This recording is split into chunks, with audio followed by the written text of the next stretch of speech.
తెలంగాణ రాష్ట్రంలో ఎన్ని సీట్లు ఏ పార్టీ గెలుస్తుంది కరెక్ట్గా చెప్పారు మీరు. సుమారుగా ముందు ఆంధ్రప్రదేశ్ లో కూడా 140 స్థానాల పైగా 140 స్థానాల పైగా వైఎస్ఆర్ కాంగ్రెస్ పార్టీ అధికారంలోకి వచ్చేటట్టుందని అంతకుముందు 2019లో చెప్పారు. అవునండి. అందుకని సరే ఏదేమని వాళ్ళ పరిస్థితి మాత్రం ఇబ్బందిగా. నేను ఫస్ట్ బాధపడేది ఏంటంటే భావితరాల కోసం ఎలా చేయండి అని. ఇవాళ సరే నేను 10,000 వాళ్ళకి ఇవ్వడానికి కూడా సరే మంచిదే, వాళ్ళు చేశారు. గోన్ సంచులు ముగిసి ఉద్యోగం 5,000 అన్నా సరే నేను ఒప్పుకున్నాను. అంటే ఆయన ఏమంటారంటే చంద్రబాబు నాయుడు గారు వాళ్ళకి వర్క్ ఫ్రమ్ హోమ్ ఇచ్చి ఎక్స్ట్రా వర్క్ ఇస్తాను, ఆయన క్రియేట్ చేస్తాను అంటున్నారండి ఆయన వర్క్ని. ఎందుకు ఇంతకుముందు 14,000 15,000 ముఖ్యమంత్రిగా ఉన్నారు కదా, అప్పుడు చేసే పని కదా కొంత. నేను ఒకటే చెప్తున్నానండి, దాంట్లో లోపాలు ఉండొచ్చు. 3,000 4,000 5,000 రూపాయలు నిరుద్యోగ వృత్తి ఇస్తామని చెప్తూ వాళ్ళని ఇంట్లో ఖాళీగా ఉంచడం కంటే నెగిటివ్ పర్సన్స్ పెద్ద ₹1,00,000 ఉద్యోగం చేసుకున్న వాళ్ళు తప్పు ఆలోచనలు ఉండరా? 5,000 ఉద్యోగాలు వచ్చేవాళ్ళని అన్ని సత్యహరిచంద్ర తమ్ముళ్ళని నిలబెట్టేద్దాం అని అనుకుంటామా? వాళ్ళు మానవ లోపాలు ఉండొచ్చు, కానీ నేను మాట్లాడిన మాట దయచేసి ఆలకించండి అందరూ. ఇంట్లో ఒక 4,000 5,000 ఖాళీ కూర్చోబెట్టుబోతుంది. నేను యువతని అందరినీ అంటలేదు, చూస్తున్నాను. దిక్కుమాలిన థమ్సప్ వాట్సప్ ఇవన్నీ వీటిలో వెళ్ళిపోతా ఉన్నారు. వాళ్ళకి అనవసరమైన విషయాలన్నింటిలో బయట జొరబెట్టుకుని నాలెడ్జ్ పెంచుకుంటాం అనుకుంటున్నారు. కాదండి, డైవర్ట్ అవుతుంది. యువత, ఈ దేశానికి అవసరమైన యువత యొక్క భవిష్యత్తుని ఈ స్మార్ట్ ఫోన్స్ కొంతవరకు ఒక లాభం వచ్చేది ఉంది, నిర్వీర్యం చేస్తే పరిస్థితి వస్తూ ఉంది. చాలామంది ఎలాంటి పరిస్థితుల్లో ఉంటున్నారో చూస్తున్నాం. అలాంటిది ఒక 5,000 రూపాయలు ఇచ్చి వాళ్ళతో కొంత పని తీసుకుంటాం. వాళ్ళకి నిరుద్యోగ వృత్తి డైరెక్ట్గా ఇవ్వటం కంటే ఒక పని తీసుకుంటాం. ఇది మంచి పద్ధతే కదా. ఇప్పుడు ఇదే మాట అంటే దుర్మార్గం తిట్టారు. ఇప్పుడు వీళ్ళే 10,000 ఇస్తానంటున్నారు కదా. అంటే వర్క్ కూడా క్రియేట్ చేస్తా అంటున్నారు. నేను ఒక్కటి చెప్తున్నా, 5,000 10,000లో ఏం వర్క్ క్రియేట్ చేస్తారని. ఇంకా ఇవాళ నిజంగా చెప్పాలంటే గ్రామ సచివాలయాలు ఉన్నాయి. దాంట్లో చాలా మందికి ఇప్పుడు వర్షాకాలం లేని టైంలో కొంచెం అప్గ్రేడ్ ఆ యొక్క శాఖ విభాగంలో పనిచేసేవాడు ఖాళీ ఉంటుంది. నిన్న పెన్షన్స్ కానీ మిగతా కొన్ని నీటు ఒక్కొక్కళ్ళకే మహిళా పోలీస్ కానిస్టేబుల్ కింద కూడా ఒక టైప్ పోస్ట్ ఒకటి పెట్టడం జరిగింది. అందువల్ల డెఫినెట్గా గ్రామ సచివాలయాన్ని కొంత మెరుగుపరిస్తే కనుక అద్భుతం. నేను అక్కడ పాదయాత్రలో పోలవరం నిర్వాసితుల పాదయాత్రలో పాల్గొన్నప్పుడు కానీ మిగతా గ్రామాల్లోకి వెళ్ళి గ్రామ సచివాలయం చూశాను. ఎంత చాట్ అని మీకు ఇస్తాను, ఎన్ని 100 పైగా పనులు చేసి దాంట్లో ఎప్పుడు పని ఉండేది. డిజిటల్గా అప్లోడ్ చేసి డౌన్లోడ్ చేసే వాళ్ళకి ఎప్పుడు పని ఉంటుంది. ఇంకొక 2-3కి మిగతా వాళ్ళకి పనులు ఉన్నప్పుడు అవసరం ఉంటుంది, వాళ్ళని వాడుకోవచ్చు. అందువల్ల నేను డెఫినెట్గా ఆ వ్యవస్థని మెరుగుపరుచుకుంటే అద్భుతమైన వ్యవస్థ అండి అది. అంటే గ్రామ సర్పంచుల ఉపయోగం అంటే నేను ఒకటి అడుగుతా ఉన్నాను. గ్రామ స్వరాజ్యం లార్డ్ రిప్పన్ గారి పీఠిక 1920 ఇవన్నీ మాట్లాడడం. ఇప్పుడు సర్పంచ్ అంటే దేనికంటే అసలు ఎమ్మెల్యే దేనికి మనం మాట్లాడుకుందాం, ఒకసారి నిజాయితీగా మాట్లాడుకుందాం. ఎమ్మెల్యేలకి రాజ్యాంగం ఇచ్చిన పరిధి ఏంటి చెప్పండి? వీళ్ళు ఒక్కొక్కళ్ళు నియోజకవర్గాలు సామంతరాజులు అనుకుంటున్నారు. ఒక్కొక్కళ్ళు ఈ ఎమ్మెల్యేలు అమ్మాదని నామే పడతారు. పడినామండి, ఇప్పుడు ఇంతగా పడినా ఇంకేం చేస్తారు? ఇలా తెలుసా ఎమ్మెల్యేల యొక్క పదవి ఏంటో, ఒక ఎంపీ పదవి ఏంటో? ఏంటండి ఎమ్మెల్యేలు చేయాల్సిన పని ఏంటి? ఫంక్షన్స్ ఏంటి, ఏం చేయాలి అంటే అక్కడ డిఓ ఎవరు ఉండాలి, సర్కిల్ ఇన్స్పెక్టర్ ఎవరు ఉండాలి, ఇసుక ఎక్కడ తోలాలి, ఎక్కడ తెచ్చుకోవాలి, ఎవరి మీద అజమాయిషి ఇదే అండి వాళ్ళకి ఇచ్చిన పరిస్థితులు. సామంతరాజులు అనుకుంటున్నారు వీళ్ళు. అందరిని దాంట్లో ఒక్కొక్కళ్ళు డాన్గా ఎదిగారంటే ఎన్ని డాన్లు ఉన్నారో చూసుకోండి. నేను చెప్తా ఉన్నాను, ఈ ఎమ్మెల్యేలకు ఇచ్చిన పని ప్రజా సమస్యల మీద అసెంబ్లీలోకి వచ్చి మాట్లాడటం, ప్రజల సమస్యలను ప్రభుత్వ దృష్టి తీసుకురావటం, వారిని సవరించడం, అవసరమైన చట్టాలు చేయటం, చట్ట సవరణ చేయటం మాత్రమే వాళ్ళ పని. సామంతరాజులు కాదండి.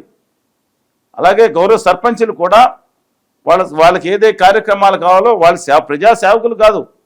వాళ్ళకు నేను ఖర్చు పెట్టుకున్నాను, వాళ్ళు మాట్లాడుతున్నారు కొంతమంది, మేము ₹1,00,000 పెట్టి నెగ్గాం, మా దగ్గరికి ఎవడు రావట్లేదు, కనీసం ఆ ఫైలు ఆ క్యాస్ట్ సర్టిఫికేట్ రావాలి వచ్చి అందరూ చేసి పడేస్తాను, వాలంటీర్లు గొప్ప, గ్రామ సచివాలయం ఉంటే మా పదవి అయింది.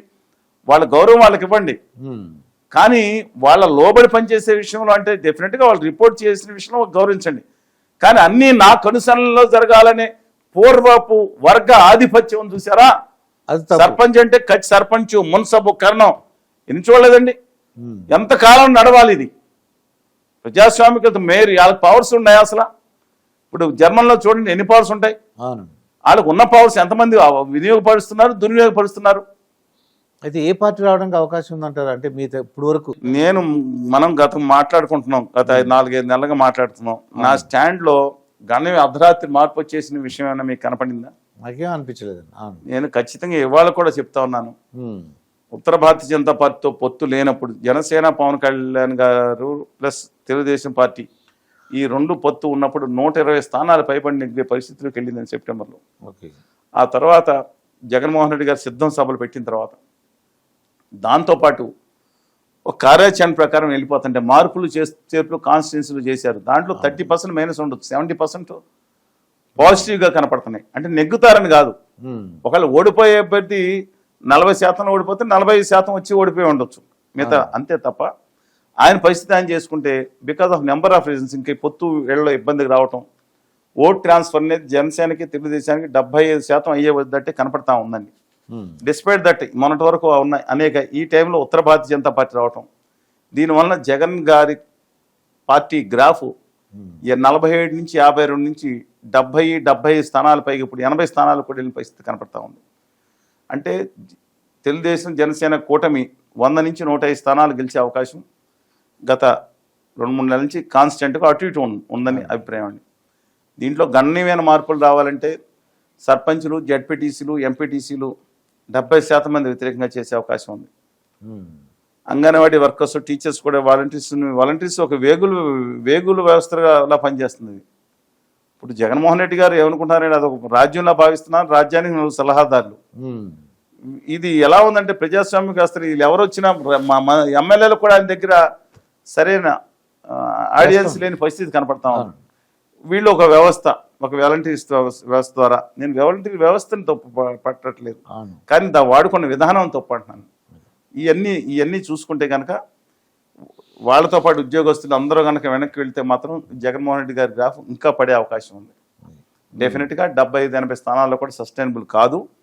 కానీ ఒకే తిరిగి ఆయన పోటీలో ఉండాలంటే కేవలం మేనిఫెస్టోలో ఆయన ఉచిత ఎలక్ట్రిసిటీ తెలంగాణలో రేవంత్ రెడ్డి గారు పెట్టినట్టు, అలాగే అంగన్వాడీ వర్కర్స్ కానీ మిగతా వాళ్ళకి కానీ నేను ఖచ్చితంగా ఇస్తాను అని చెప్తే, కొంత సంక్షేమ కార్యక్రమాల్లో 10 హామీలు ఇచ్చే 2 హామీల్లో ఫెయిల్ అయినా ఒక్కోటి లేటుగా చేసిన మిగతా చేసిన ఒక పేరు జగన్మోహన్ రెడ్డి గారికి ఉంది.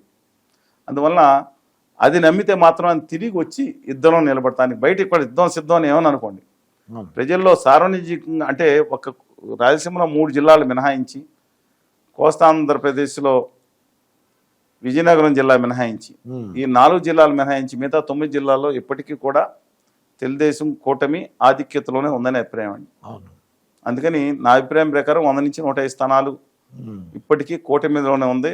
బట్ అది మీకు మార్చి ఆఖరి నాటికి అది రాజకీయాలు డైనమిక్గా ఉంటాయి, ఎప్పుడైనా మారచ్చు. 10 రోజుల తర్వాత ఈ 15వ తారీఖు సర్వే ఒకటి, మ్యాసివ్ సర్వే ఒకటి చేస్తున్నారు మిత్రులు.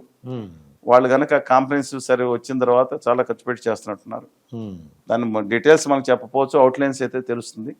డెఫినెట్గా మనం 4 రోజుల తర్వాత కూర్చుందాం. ఇవాళ పొజిషన్ మాత్రం ఎలా ఉంది, జగన్మోహన్ రెడ్డి గారి గ్రాఫ్ పడిపోయిన గ్రాఫ్ పెరుగుతూ ఉంది, కూటమి గ్రాఫ్ బీజేపీతో కలిసిన కొంచెం పడిపోతూ ఉంది. డిస్పైట్ దట్ ఇవాళ కూడా 25 స్థానాలు పైబడి ఆధిక్యంలోనే కూటమి ఉందని నా అభిప్రాయం. ఇదండి చలసన శ్రీనివాస్ గారితో జరిగిన ఇంటర్వ్యూ. మరొక ఇంటర్వ్యూతో మీ ముందుంటాను. మీ మాస్టర్ దుర్గా ప్రసాద్.